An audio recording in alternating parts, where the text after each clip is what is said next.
All right, so now this is a little bit of an impromptu discussion here because we realized at the end of the last lecture that we should probably talk to you about this, but the irony is that this is probably going to come before the last one, so you're going to have to watch my shirt to find out. All right, so movie magic. Once again, you never know when stuff's being recorded. So, all right, this is about data. Now, we've told you to get data, right? We've told you about frequency with duration, latency. This is hilarious, all right? So I know this stuff inside and out. Then I get to this frequency, duration, latency. What else do we have? We have topography and we have intense magnitude, right? So remember magnitude? Boom. Time. Time, latency. Rate. Rate. Oh, right. Wow, there's some prompt dependency for you folks, all right? Sorry. No, yes, rate. So there's all sorts of these different things that we had you learn about with regard to data. So the question is, what are you going to do with it? Data is the way that you determine whether or not the tool that you're using is being used effectively. All right. I've hung quite a bit of sheetrock in my time, and you get those little things that you can hook onto your drill and make sure you do it right. Right. Well, don't use one of those. All right, but that's just cheating. How do you know that you've installed it properly? Right. Well, you know the screw has to go through and not quite. It has to make an indent into the paper, but not all the way through. Right. So you have this criteria that you've used, which those little cheater devices make it easy. But if you don't have the cheater device, well, it can be kind of tricky. And you look at you look at the how far the screw has gone and see, did it break the paper? Do I need to redo it? So on and so forth, right? Well, that's the same reason that we have data. Data allows you to determine whether or not the tool you're using has been effective or not. And if the tool is not effective, stop using it or use it correctly. One of the two. There's no in between there, okay? So when we get our data, let's assume we're looking at kids doing homework. All right, we're not going to talk about problem behaviors right now. Maybe we can another time. But so the kid's doing homework. So maybe we want to increase the frequency with which the kid does homework. Maybe we want to increase the number of hours spent doing homework. I don't care what it is. But we're going to do some observations first, and we're going to find out how often does, I don't know, Johnny Beep Boy do homework. All right, how many minutes a day does Johnny Beep Boy do homework? I don't know how many minutes he does. Let's observe and find out. All right, so we get a number. We get another number. Right? So you notice my hand's kind of going up and down. I don't know if it matches the graph or not because we haven't created it yet. But the point being that we're going to get a baseline. All right. So our baseline is where we're currently at. This is the tool that we're going to use to make a comparison. If you don't get a baseline, just walk away from your behavior change project because you're not going to have any way of knowing whether or not your tools are working. Figure out where things are at. How many cigarettes you smoke in a day? How many drinks are you having a day? How many times are you saying thank you to your significant other a day? Right? How many times are you complimenting people out there in the real world? How many times are you doing kind things for others right now? That's what you need to establish. And in order to establish that, you better get a pattern, right? So you got to measure a pattern. We talk about 3 measurements, 5 measurements. 3 is kind of your minimum. We prefer a lot more than that if at all possible. So we're going to get some measurements. I don't care what it is, using whatever tool you've chosen or measurement procedure you've already learned. So you can use whatever you want. You're going to get your baseline, right? And then we're going to go, whoop, hold up, time to do our plan, right? It's time to do our behavior thing. I'm trying to implement a tool. We're going to implement reinforcement, punishment, whatever. So any of those other tools that you have to modify behavior. So we're going to implement that. And at that point, we're going to call that a phase change. Right? So we got our baseline, we're going to change the phase, and we're going to try to fix the problem.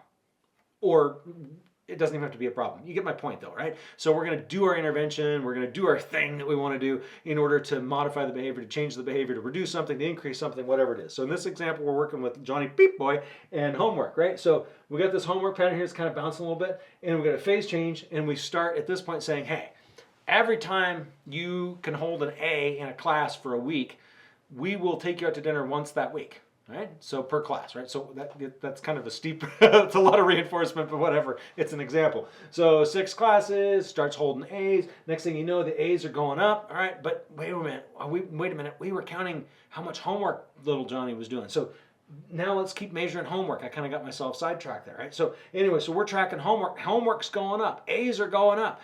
You're going out to dinner. Right? So the A's are the result of doing homework. The homework is the work. A is the outcome. The reinforcer, hopefully, is getting to go out to dinner, right? So we take Johnny Beep Boy out to dinner all the time, and we notice this increasing trend. The trend is increasing now. You're seeing that, there's some variability in the amount of homework done each day, but it's going up, right? So you see that trend coming up. So then it's going to stabilize, right? So at some point, it just kind of maxes out, or it just becomes a new level. So we'll look at that. So we got, remember, baseline's down here.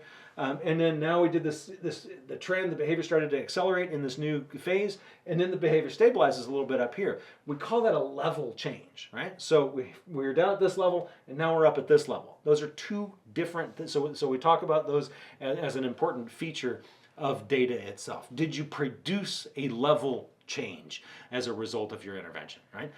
So sometimes you do an intervention, or you catch your baseline and you've got behavior kind of going like this, right? So behavior's accelerating. I don't know what example we have here, but in the example here we got behavior accelerating, and then we're going to see that, so that means that we have a trend. So if we do our phase change and that trend continues, we didn't have any effect on behavior. Maybe we're seeing an increased trend of, maybe we're seeing a decreasing trend in homework, time spent doing homework, right? Then we do our intervention and that trend continues to drop. Our intervention was completely ineffective. It just continued on the same trend. So we could come down this trend like this, and we do an intervention, whatever it is, and then all of a sudden it stabilizes. Right, now we made some change. So we got level, we have trend. Those are two important pieces. We've got to pay attention to those levels and trends. And the last thing is variability. You are going to get variability in behavior. Do not expect behavior to be the same all the time. It changes, it goes up, it goes down, and you're going to see some of that in the graphs here. So perfect straight lines never happen when we're graph behavior. There's a weight loss thing that some of you may be aware of. But anytime you're doing a weight loss intervention, then you're going to see one day you're up, next day you're down, next day you're up, next day you're down, next day you're up, down. So it just goes everywhere. It's variable, right? What you want to look for in that variability is patterns. Do you see a decreasing trend? Do you see an increasing trend? Or is that, even though it's variable, is it relatively stable across the variability?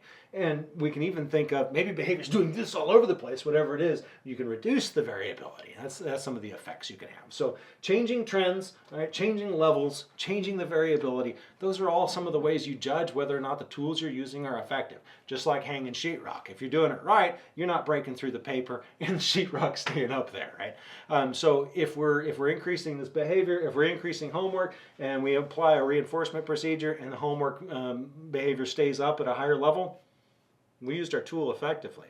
If the behavior isn't changing, then what we're doing either isn't reinforcement or we're not doing it well. So maybe the behavior is stable here, relatively stable during baseline, and then it drops off. And we were trying to get it to go up. Oops, we screwed something up big time. Right? So we have to use the data to interpret whether or not our tools and what we're doing is effective. So I think that's probably one of the most important points about all this stuff is that the data-based decision making, which we go back to our theme of this little coursey thing that we have, and it's about function, right? Are things working? Are you doing an intervention, and is that intervention having an effect? Is it doing what it's supposed to do? If it isn't, change it. Quit doing the same thing over and over again if it's not having the desired effect. Try something else. Try a different tool. Maybe you shouldn't be trying to hang sheetrock with nails. I don't know. Maybe you can. I've never tried that. That seems stupid to me. So I'm sure other people did it at one time. And I'm sure it's fine. But then you have to use hammers. And I told you, watch out for me and hammers. I have an issue. So anyway, I think that's about enough on data. If not, ask. And I'm sure we can come up with more things to say about it. All right. See ya.